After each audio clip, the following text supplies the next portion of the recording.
നമസ്കാരം എല്ലാ പ്രിയപ്പെട്ട കൂട്ടുകാർക്കും സ്റ്റുഡൻസ് ഓൺ ഫലയ്ക്ക് സ്വാഗതം. അവധി പ്രഖ്യാപിച്ചിരിക്കുന്ന ഏറ്റവും പുതിയ വാർത്തയാണ് നിങ്ങളിലേക്ക് ഷെയർ ചെയ്യുന്നത്. കേരളത്തിലെ 14 ജില്ലകളിലും അവധി പ്രഖ്യാപിച്ച് മുഴുവൻ സ്കൂളുകൾക്കും അവധി പ്രഖ്യാപിച്ചുകൊണ്ട് ഇപ്പോൾ ഉത്തരവായിട്ടുണ്ട്. അതിന്റെ വിശദാംശങ്ങളാണ് നിങ്ങളിലേക്ക് ഷെയർ ചെയ്യുന്നത്. അതിനു മുമ്പ് ആദ്യമായിട്ട് ഈ ചാനൽ കാണുന്ന കൂട്ടുകാരുണ്ടെങ്കിൽ ഉറപ്പായിട്ടും ചാനൽ സബ്സ്ക്രൈബ് ചെയ്യുക. ഇങ്ങനെയുള്ള എല്ലാ എഡ്യൂക്കേഷൻ അപ്ഡേറ്റുകളും അവധി അറിയിപ്പുകളും നിങ്ങളിലേക്ക് കൃത്യമായിട്ട് നമ്മുടെ ചാനൽ വഴി എത്തിക്കും. അപ്പോൾ ആദ്യമായിട്ട് കാണുന്ന കൂട്ടുകാരാണെങ്കിൽ മടിക്കണ്ട, മറക്കണ്ട, ചാനൽ സബ്സ്ക്രൈബ് ചെയ്ത് നമ്മുടെ ചാനലിലേക്ക് കയറിപ്പോരുക. അതുപോലെ വീഡിയോ ലൈക്ക് ചെയ്യാതെ കാണുന്ന കൂട്ടുകാരുണ്ടെങ്കിൽ ജസ്റ്റ് ഒന്ന് ലൈക്ക് ചെയ്യാൻ ശ്രദ്ധിക്കും. ജസ്റ്റ് ഒന്ന് ലൈക്ക് ചെയ്യാട്ടെ. ലൈക്ക് ചെയ്ത് നമ്മളൊന്ന് സപ്പോർട്ട് ചെയ്യണമെന്ന് നിങ്ങളോട് വിനീതമായിട്ട് അഭ്യർത്ഥിക്കുകയാണ്.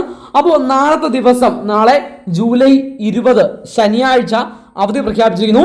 1 മുതൽ 10 വരെയുള്ള സംസ്ഥാനത്തെ മുഴുവൻ സ്കൂളുകൾക്കും അധ്യാപകരുടെ ക്ലസ്റ്റർ നടക്കുന്ന പശ്ചാത്തലത്തിൽ നാളെ ശനിയാഴ്ച അവധി പ്രഖ്യാപിച്ചു. അപ്പോൾ ശ്രദ്ധിക്കുക, 1 മുതൽ 10 വരെയുള്ള മുഴുവൻ സ്കൂളുകൾക്കും സംസ്ഥാനത്ത് നാളത്തെ ദിവസം ശനിയാഴ്ച അവധിയായിരിക്കും.